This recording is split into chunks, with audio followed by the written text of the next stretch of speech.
नमस्कार।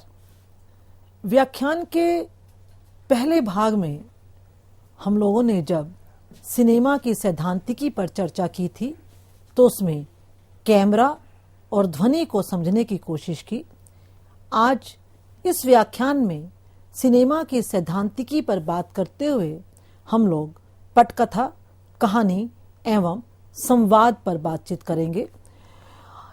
आप देखिए, सबसे पहले क्योंकि हम पटकथा लेखन की बात करेंगे, मनोहर श्याम जोशी की पटकथा लेखन एक परिचय बहुत ही अच्छी पुस्तक है। मैं आप सभी से आग्रह करना चाहूंगी कि आप मनोहर श्याम जोशी जी की यह पुस्तक अवश्य पढ़िए। पटकथा, संवाद और कहानी किसी भी फिल्म के प्राण तत्व हैं। जब किसी भी फिल्म की पटकथा लिखी जाती है तब उसकी तकनीकी बातों को ध्यान में रखा जाता है। कहानी को पटकथा में ढालना और फिर उसमें संवाद शामिल करना अलग प्रक्रिया है, लेकिन उसके बावजूद भी ये एक दूसरे से पूरी तरह से जुड़े हुए होते हैं। कहानी को शॉर्ट कर पटकथा लिखी जाती है जो पर्दे पर संवाद के माध्यम से जीवंत होता है। इस प्रकार देखें तो किसी कहानी का संवाद में बदलना पूरी तरह से तकनीकी माध्यम है। पटकथा कहानी को दृश्यबद्ध करता है। संवाद का महत्व किसी साहित्य से अधिक फिल्मों में होता है। मूलतः सिनेमा और धारावाहिक संवाद और कहानी से ही विकसित होते हैं। जब भी कोई फिल्म बनती है तो कई बार कमजोर कहानी पर अच्छा संवाद लिखकर बेहतर फिल्म भी बना दी जाती है। सिनेमा से जुड़े लेखक भी ये मानते हैं कि जिन फिल्मों की पटकथा और संवाद अच्छा होगा वह फिल्म खूब चलेगी। कई बार बहुत अच्छी कहानी की फिल्म कमजोर पटकथा के अभाव में चल नहीं पाती। पटकथा फिल्म का सबसे महत्वपूर्ण हिस्सा माना जाता है। कहानी को दृश्यों में विभाजित करना ही पटकथा कहलाता है। दृश्यों द्वारा ही फिल्म की कहानी का विस्तार होता है। पटकथा लेखक को फिल्म की बारीकियों का ज्ञान होना चाहिए। निर्देशक सबसे पहले एक अच्छी कहानी का चुनाव करता है और फिर उसकी पटकथा लिखी जाती है। सिनेमा के दृश्यों को लिखने के लिए उसकी पूरी की पूरी तकनीक को समझना भी बहुत आवश्यक है। जो इसकी तकनीक को नहीं जानते वे अच्छे दृश्य लिख भी नहीं सकते। कई बार बहुत खराब कहानी की पटकथा इतनी अच्छी हो जाती है कि फिल्म सफल हो जाती है। मन्नू भंडारी हिंदी की विख्यात साहित्यकार हैं। उनकी पुस्तक कथा पटकथा बहुत ही चर्चित है। वे लिखती हैं, इस विधा के सैद्धांतिक पक्ष की ABCD जाने बिना ही मैंने अपना यह काम किया। कभी जरूरत हुई तो आगे भी इसी तरह करूंगी और इसलिए हो सकता है कि मेरी ये पटकथाएं इसके तकनीकी और सैद्धांतिक पक्ष पर खरी ही ना उतरें। फिर मैंने कभी यह सोचा भी नहीं था कि मुझे इन पटकथाओं को प्रकाशित भी करना होगा। हिंदी में पटकथा लेखन आप देख रहे हैं, यह दूसरी आपके सामने एक तस्वीर आ रही है। इस तरह से आप पटकथा लेखन से जुड़ी हुई अलग अलग पुस्तकों को आप देख सकते हैं। मैंने तो इन्हें सिर्फ बासुदा के लिए लिखा था। देखिए, बासुदा के लिखा जाने वाला कितना सफल रहा और उनकी जरूरत जिसे मैं जानती थी के हिसाब से लिखा था, सैद्धांतिक पक्ष के अनुरूप नहीं, क्योंकि जिसे मैं जानती ही नहीं थी। भारत में पटकथा के महत्व को ग्लोब्स ब्लॉग पर लिखा गया है। वे लिखते हैं, भारत में फिल्मांकन करने के बहुत सारे निर्णय पटकथा पर आधारित हैं, परंतु अनेकों फिल्म निर्माता घरानों ने भारत में इसलिए फिल्मांकन को प्राथमिकता दी है क्योंकि यह वैश्विक अर्थव्यवस्था में एक उल्लेखनीय भूमिका के खिलाड़ी के रूप में तथा साथ ही साथ एक मनोरंजन उद्योग के रूप में उभर रहा है। पटकथा के बिंदुओं में सबसे प्रमुख बिंदु माना जाता है निरंतरता। कहानी को दृश्यों में बांधने की पहली शर्त ही यही है कि उसमें निरंतरता बनी रहे। निरंतरता यानी कॉन्टिन्यूटी उसमें होनी चाहिए। कई बार कहानी पूर्व दीप्ति योजना के अनुसार लिखी जाती है, जो दृश्यों में क्रमबद्धता नहीं आ पाती है। पटकथा लेखक कहानी के अनुसार दृश्यों को बांट लेता है। एक साथ फिल्म में कई कहानियां चलती हैं तो लेखक उन कहानियों को कई भागों में बांटकर उनके दृश्य तैयार करता है। जब हम इसके तकनीकी पक्ष की बात करते हैं तो दृश्य लिखते समय यह ध्यान रखना चाहिए कि वह विजुअल हो। दूसरा, यह ध्यान रखना चाहिए कि उसमें ध्वनि अवश्य होनी चाहिए, यानी ऑडियो ध्वनि उसमें रहनी चाहिए। बिना ध्वनि के कोई दृश्य तैयार नहीं होता। दूसरी शर्त होती है रचनात्मकता। यह दृश्य लेखन की सबसे बुनियादी चीज मानी जाती है। कहानी कहने वाला कहानी में अपनी बात कह चुका होता है। अब उसे दृश्यों में बांधने वाले के लिए यह एक बहुत बड़ी चुनौती है कि वह समाज तक उसे कैसे लेकर जाए, क्योंकि कहानी का दृश्यांकन ही बेहतर फिल्म का निर्माण कर सकता है। इसके बाद अगली विशेषता मानी जाती है सामयिकता। दृश्यों को लिखने के लिए बहुत आवश्यक है कि उसमें सामयिकता होनी चाहिए। पुरानी कहानी या बार बार दोहराई गई कहानी को कोई नहीं देखना चाहेगा, कोई पसंद नहीं करता। कहानी कितनी भी पुरानी हो, पटकथा लेखक उसे इस तरह से विकसित करे कि वह अपने समय से जुड़ा हुआ प्रतीत हो। उसके पश्चात उसका अगला तत्व माना जाता है संप्रेषणीयता। दृश्यों में संप्रेषणीयता का होना बहुत आवश्यक है। कई बार बहुत अच्छे विषय पर बनी महत्वपूर्ण फिल्म भी पटकथा इतनी उसकी खराब होती है कि उसकी आलोचना शुरू हो जाती है। इसलिए उसमें संप्रेषणीयता का होना बहुत आवश्यक है, क्योंकि बिना संप्रेषण के साहित्य असंभव है। उसके बाद जो सबसे महत्वपूर्ण पक्ष है फिल्म का, वह है कहानी। कहना चाहिए कि कहानी फिल्म की पहली कड़ी है। बिना कहानी के फिल्म का निर्माण संभव ही नहीं है। कहानी का ही विस्तार सिनेमा है। भारतीय समाज में किस्सा सुनाने की परंपरा बहुत पुरानी है। आरंभिक समय में कहानियां हमारे जीवन का हिस्सा थी। व्यक्ति कभी आंखों देखा तो कल्पना आधारित कहानियां सुनाकर आनंद की प्राप्ति करता था। जब हमारे पास मनोरंजन के साधन नहीं थे तो साथियों, तब कहानियां ही हमारे स्मृति की सबसे बढ़िया खुराक मानी जाती थी। प्राचीन समय में ऐतिहासिक और पौराणिक कथाओं को लोक भाषा और लोक कथाओं में सुनाया जाता था।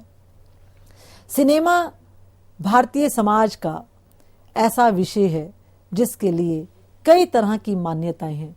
कुछ लोग सिनेमा को सामाजिक परिवर्तन का आधार मानते हैं, तो कुछ लोग केवल मनोरंजन का एक साधन मात्र। एक समय में कहा जाता था कि सिनेमा सभ्य समाज के लिए नहीं है।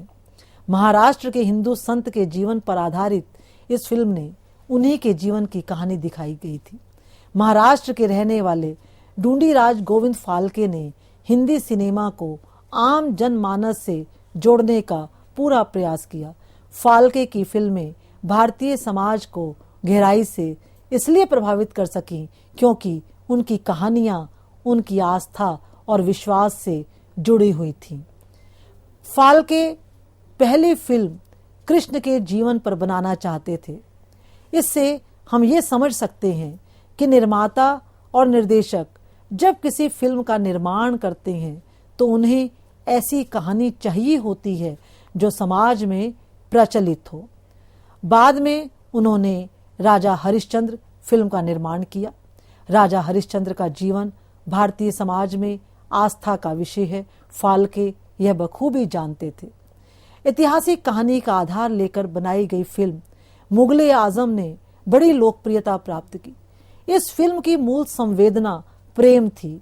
1960 में बहुचर्चित निर्माता निर्देशक के आसिफ ने मुगले आजम के माध्यम से भारतीय जनमानस को प्रेम और नफरत का ऐसा भावनात्मक ज्वार उनमें पैदा किया जिसमें प्रत्येक व्यक्ति बह गया।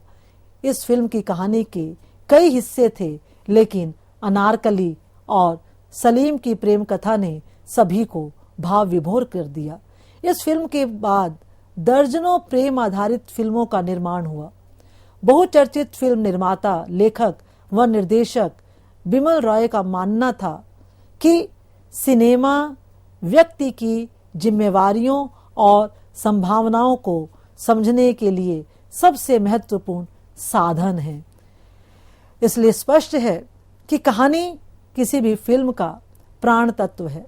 ऐसा कई बार होता है जब वर्षों की देखी गई घिसी पिटी कहानी पर बनी फिल्म भी सुपरहिट हो जाती है, लेकिन ऐसा तभी संभव होता है जब कहानी सुदृढ़ और कसी हुई होती है।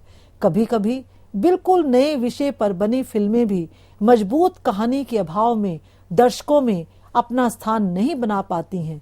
इसलिए फिल्म का आरंभ ही कहानी पाठ से होता है। कहानी ही किसी फिल्म के निर्माण की सबसे पहली सीढ़ी होती है। वास्तव में कहा जा सकता है कि कहानी ही सिनेमा की वह धुरी होती है जिसके चारों ओर निर्देशक, निर्माता और कलाकार तथा अन्य सभी फिल्म से जुड़े लोग लगातार घूमते हैं। जहां निर्देशक के लिए कहानी ही फिल्म का आधार वस्तु होती है, वहीं निर्माता अच्छी कहानी पर ही पैसा लगाने को तैयार होता है। अभिनेता के अभिनय का दारोमदार भी कहानी पर ही टिका होता है। कहानी कमजोर हो तो अभिनेता अपनी अभिनय क्षमता को प्रस्तुत कर पाने में असफल सा महसूस करता है। इसी वजह से निर्माता और निर्देशक किसी भी फिल्म में पैसा लगाने से पहले कहानी को समझने की भरपूर कोशिश करते हैं।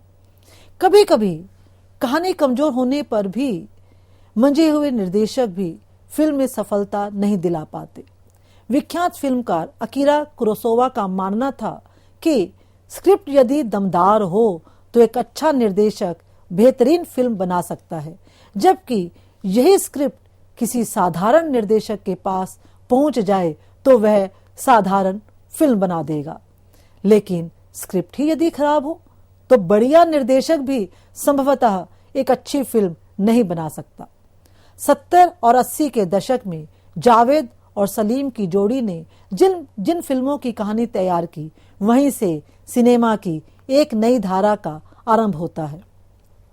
अमिताभ के शांत चेहरे के पीछे गुस्से और आक्रोश को जावेद सलीम ने अपनी कहानी के दम पर वर्षों कैश किया। इस जोड़ी ने अमिताभ बच्चन को शीर्ष पर भी पहुंचा दिया।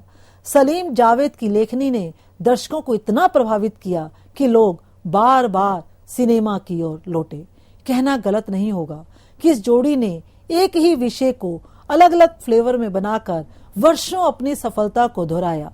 दर्शकों ने इस दोहराव को स्वीकार भी किया। इसकी वजह सिर्फ मजबूत कहानी ही थी।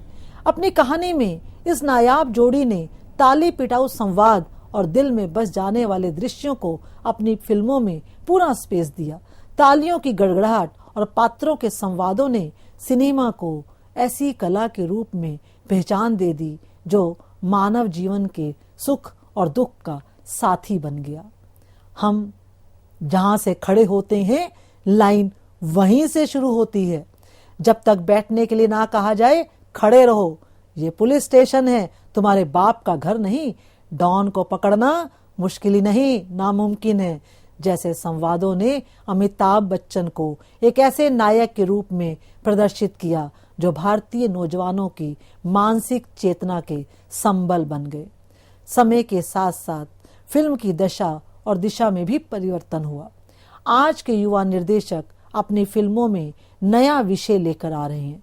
संस्कृति और आदर्श के नाम पर जिन विषयों को छुपा लिया जाता था, आज के निर्देशक उसी पर फिल्में बना रहे हैं। विक्की डोनर स्पर्म डोनेशन पर बनी पहली फिल्म है। हिंदी सिनेमा में पहली बार ऐसा हुआ जब इस तरह के विषय पर फिल्म बनी। फिल्म की कहानी के केंद्र में डॉक्टर बलदेव चड्डा यानी अन्नू कपूर हैं। दिल्ली के दरियागंज में अपना क्लिनिक चलाते हैं। वैवाहिक जीवन जीने वाले लोग जो कि नपुंसकता और बांझपन की बढ़ती समस्या के निवारण हेतु युवाओं को शुक्राणु दान करने के लिए प्रेरित करने वाले बलदेव उन्मुक्त विचारधारा के व्यक्ति हैं। वे युवाओं को स्पर्म डोनेशन के लिए प्रेरित करते हैं। मसान एक ऐसी कहानी पर बनी फिल्म है जिसका नायक मुर्दा जलाने का काम करता है। वह अपनी जिंदगी से ऊपर उठना चाहता है, पढ़ लिख कर नौकरी पाना चाहता है। प्रेम कहानी पर आधारित यह फिल्म बताती है कि हाशिए पर खड़ा उपेक्षित समाज भी अब अपने जीवन को बेहतर बनाना चाहता है। बहुत कम बजट में बनी इस फिल्म की कहानी ने अच्छा सिनेमा देखने वालों को प्रभावित किया। बेहद साधारण लोकेशन पर बनी इस फिल्म को कान समारोह में भी महत्वपूर्ण फिल्म से सम्मानित किया गया। नए निर्देशकों में अनुराग कश्यप की ब्लैक फ्राइडे, देवडी, गुलाल, गैंग्स ऑफ वासेपुर, दिवाकर बनर्जी की खोसला का घोंसला, ए वेडनेसडे, शंघाई, तिग्मांशु धूलिया की हासिल, पान सिंह तोमर, रितेश बत्रा की लंच बॉक्स जैसी फिल्मों ने सिनेमा में कहानी की भूमिका बदल दी। इन फिल्मों की कहानियों ने यह विश्वास दिलाया कि सिनेमा पूरी तरह से व्यावसायिक नहीं हुआ है, आज भी उसका सामाजिक सरोकार भी है। कहानी के बाद फिल्म में बात आती है संवाद की, क्योंकि सिनेमा संवाद के बिना अधूरा है। संवादों द्वारा ही कहानी को डेवलप किया जाता है। कहानी संवाद रूप में ढलकर ही फिल्म निर्माण की प्रक्रिया शुरू होती है। जिस फिल्म का संवाद जितना प्रभावी होगा, फिल्म उतनी ही बेहतर होगी, क्योंकि साथियों संवाद की अपनी सत्ता होती है। जब मूक फिल्मों का दौर था तब चित्रों के माध्यम से संवाद होता था, लेकिन बोलती फिल्मों ने संवाद के महत्व को और भी बढ़ा दिया। पटकथा का संबंध संवाद से भी है। फिल्म का संवाद उसकी कहानी से अलग लिखा जाता है। संवाद का अर्थ है दो से अधिक लोगों के बीच होने वाली वार्ता। सिनेमा में संवाद की कई प्रक्रियाएं और पक्ष हैं। अधिकतर फिल्मों का संवाद दो लोगों के बीच में होता है। विख्यात साहित्यकार असगर वजाहत का कहना है कि फिल्म में पात्रों द्वारा बोले गए संवाद एक और जहां वास्तविक जीवन में बोले गए संवादों के समान होते हैं, तो कहीं कहीं लार्जर देन लाइफ भी होते हैं। कम या अधिक पात्रों के बीच भाषा द्वारा अर्थपूर्ण संवाद कभी कभी भाषा और संकेत का मिला जुला रूप भी हो सकता है। यदि एक आदमी दूसरे से कुछ पूछता है और दूसरा संकेत द्वारा उसका उत्तर देता है, तो यहाँ संप्रेषण हो जाता है, पर दोनों ओर से भाषा का प्रयोग नहीं किया गया। कहानी में विविध प्रकार के पात्र होते हैं। इन पात्रों की पृष्ठभूमि और स्वभाव भिन्न होता है। यही कारण है कि विभिन्न पात्रों के संवाद एक दूसरे से बहुत ही भिन्न होते हैं। पात्रों के संवादों की विभिन्नता संवाद लेखक के लिए बहुत बड़ी चुनौती होती है। लेखक को न केवल प्रत्येक पात्र की भाषा अथवा बोली बोलने का स्टाइल तय करना पड़ता है, बल्कि कहीं कहीं यह भी सुनिश्चित करना पड़ता है कि फिल्म के आगे बढ़ने के साथ साथ संवादों में किस तरह का परिवर्तन आएगा। हिंदी सिनेमा के बहुचर्चित आलोचक विजय शिंदे ने पटकथा के निम्न प्रकार बताए हैं। सामान्य जानकारी देने या लेने वाले संवाद।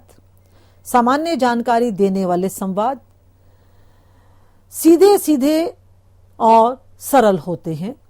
इनके माध्यम से केवल जानकारी और सूचनाएं प्राप्त होती हैं। इसकी भाषा और भाषा में निहित अर्थ दर्शकों की समझ में आसानी से आ जाता है। इसमें कोई अतिरिक्त भाव नहीं होता है। इन संवादों में कोई चमत्कार या टेढ़ापन भी नहीं होता। कोशिश यह होती है कि दर्शक पात्रों की भाषा को आसानी से समझे और किसी तरह की कोई भ्रांति पैदा न हो। इसके बाद जो अगले महत्वपूर्ण संवाद माने जाते हैं वे हैं भावनाएं व्यक्त करने वाले संवाद, जिन्हें भावनात्मक संवाद भी कहा जाता है। मनुष्य के स्थायी भाव 11 प्रकार के हैं और इनके साथ जुड़कर आने वाले विभाव, अनुभव और संचारी भावों की संख्या भी अधिक है। अर्थात विभाव, अनुभाव और संचारी भाव स्थायी भावों को ताकत प्रदान करते हैं और इन भावों को बड़ी सार्थकता के साथ फिल्मी संवादों में इस्तेमाल किया जाता है। फिल्मों में संवादों के माध्यम से मनोभावों को प्रकट करना कठिन और जटिल कार्य है। हर कहानी और पटकथा में यह भाव सर्वत्र बिखरे पड़े होते हैं और लेकिन उनको बड़ी सादगी के साथ क्रम से सजाना होता है। साथियों, संवाद लेखक के लिए चुनौती यह होती है कि सभी फिल्मों में कम अधिक मात्रा में यही भाव होते हैं, तो अभिव्यक्त करते वक्त कौन से शब्दों और कौन से वाक्यों को चुना जाए। इतनी सारी फिल्म बन रही होती हैं और उनमें वही भाव प्रकट हो रहे होते हैं, तो पुनरावृत्ति होने की संभावनाएं अधिक होती हैं। उससे बचने के लिए भावानुरूप शब्दों का चुनाव और संवाद लेखन कौशल का कार्य माना जाता है। इसके बाद हम बात करते हैं विचार व्यक्त करने वाले संवाद। जैसे भाव व्यक्त करने वाले संवाद भावनात्मक संवाद होते हैं, ठीक ऐसे ही विचार व्यक्त करने वाले संवाद विचारात्मक संवाद माने जाते हैं। चूंकि विचार प्रकट करना जटिल कार्य है और इसकी भाषा आमतौर पर परिष्कृत होती है। फिल्मों में अगर परिष्कृत भाषा का प्रयोग किया जाए तो साधारण दर्शक की समझ में भी नहीं आएगा। अतः संवाद लेखक की यह जिम्मेदारी है कि परिष्कृत भाषा को थोड़ा नरम करते हुए, थोड़ा नरम जब मैं कह रही हूं कि भाषा को थोड़ा सहज, थोड़ा सरल बनाते हुए दर्शकों को समझने वाली भाषा के शब्दों को चुने और फिल्मी विषय तथा प्रसंग के भाषागत नीति नियम की भी हानि ना हो पाए। संवाद लेखक को ऐसे शब्दों का चुनाव करना चाहिए जो पारिभाषिक ना होते हुए भी विचार को व्यक्त करने में संभव हो। औपचारिक कार्य। अब संवादों का एक अन्य कार्य भी है कि उसका जो औपचारिक कार्य है वह है व्यापार की सूचना देने वाले संवाद। फिल्मों में कई औपचारिक प्रसंग आ जाते हैं जहां संवाद लेखक के लिए समतोल बनाने की आवश्यकता होती है।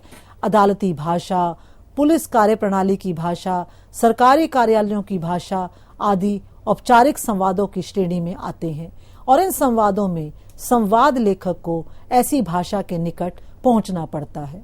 फिल्मों में ऐसी भाषा का इस्तेमाल यदि हो जाए तो फिल्में यथार्थ के अधिक निकट पहुंच जाती हैं। 3 घंटे तक दर्शक के दिलो दिमाग पर अगर राज करना है तो उसे कसे हुए संवादों की आवश्यकता होती है। अब मैं आपके सामने हिंदी सिनेमा के कुछ प्रमुख संवाद रखना चाहूंगी। मेरे पास माँ है, दीवार में से है। जिंदगी लंबी नहीं बड़ी होनी चाहिए, आनंद में से। रास्ते की परवाह करूंगा तो मंजिल बुरा मान जाएगी। आपको मालूम होगा ये जवानी है, दीवानी में से है। पीकू का देखिए, सिर्फ इंसान गलत नहीं होते, वक्त भी गलत हो सकता है। इस प्रकार देखें तो कह सकते हैं कि सिनेमा लेखन में पटकथा का महत्व इसलिए भी ज्यादा होता है क्योंकि उसी से वह पर्दे पर जीवंत होता है। फिल्में कहानी पर बनती हैं या कहानी का चुनाव करती हैं, लेकिन पटकथा के माध्यम से उनका प्रदर्शन होता है। संवाद पटकथा से अलग एक स्वतंत्र विधा है जो जिससे फिल्म में जान आती है। संवाद ही वास्तव में फिल्म की सफलता का महत्वपूर्ण कारक होता है और जब हम महत्वपूर्ण कारक की बात करते हैं तो उस समय जो संवाद हैं वो पटकथा और कहानी में प्राण डाल देते हैं। इसीलिए पटकथा लेखन एक परिचय में मनोहर श्याम जोशी लिखते हैं कि पटकथा फिल्म में जितनी महत्वपूर्ण होती है उतना कोई दूसरा अंग नहीं होता, लेकिन पटकथा के बाद यदि फिल्म की सारी सफलता किसी चीज पर निर्भर करती है तो वह उसकी कहानी होती है कि निर्देशक उस पटकथा को लेकर कहानी कैसे विकसित करेगा। जो एक कहानी विकसित करनी है उसके बीच में उसे दृश्य डालने हैं, उसके बीच में उसे पात्रों को संजोना है। लेकिन पात्रों को लेते समय, कहानी को प्रस्तुत करते समय अब निर्देशक के सामने पटकथा भी है, उसके सामने कहानी भी है। पटकथा और कहानी में सामंजस्य स्थापित करते हुए उसे संवाद का सहारा लेना होता है और संवाद के माध्यम से वह उस फिल्म के प्राण की रचना करता है। यानी पटकथा, कहानी और संवाद तीनों मिलकर फिल्म का निर्माण करते हैं, फिल्म की भूमिका, उसकी सफलता तय करते हैं। और जिस फिल्म में पटकथा, उसकी कहानी, उसके संवाद सब कुछ मजबूत होता है, वहां पर अभिनेताओं को अभिनय क्षमता दिखाने का पूरा अवसर प्राप्त होता है। इस तरह से आज हमने सिनेमा सैद्धांतिकी पर बात करते हुए सबसे पहले हमने कैमरा की बात की थी, ध्वनि की बात की थी, और उसके बाद पटकथा, कहानी, संवाद, यानी ये सारे के सारे पक्ष ऐसे हैं जो किसी सिनेमा की सैद्धांतिकी तय करते हैं, अर्थात जो किसी सिनेमा की सफलता तय करते हैं। और जब हम सफल सिनेमा की बात करते हैं तो उसमें जितना सशक्त कैमरा होना चाहिए, उतनी ही उसकी सशक्त ध्वनि होनी चाहिए। यानी जितना उसका तकनीकी पक्ष महत्वपूर्ण होगा, उतना ही उसकी सफलता, उसकी पटकथा, उसकी कहानी, उसके संवादों पर निर्भर करती है। इसलिए निर्देशक, और आजकल तो आप लोग देखते होंगे कभी कभी अभिनेता भी जो प्रतिष्ठित मंजे हुए अभिनेता होते हैं, वे भी सबसे पहले फिल्म की कहानी सुनना चाहते हैं कि वह कहानी कैसी है, कौन सी कहानी है, किस पर निर्भर करती है, कहानी किस किस से जुड़ी हुई है, कहानी किस लोकेशन पर फिल्माई जाएगी। यानी ये सारे तत्व मिलकर फिल्म का निर्माण करते हैं। और जब इतने चरणों से फिल्म गुजरती है, इतने तत्वों को फिल्म समेटे हुए होती है, तो वह हम दर्शकों के सामने आती है, जिसके सफलता असफलता का सारा जो कहना चाहिए, उसका जो पैमाना है, उसका जो सारा निष्कर्ष है, जो उसका कहना चाहिए कि जो भी उसका है, सब कुछ दर्शकों के हाथ में होता है। और दर्शक बखूबी फिल्म देखते हुए उसकी सफलता और असफलता तय करते हैं। आप सबका बहुत बहुत धन्यवाद। नमस्कार।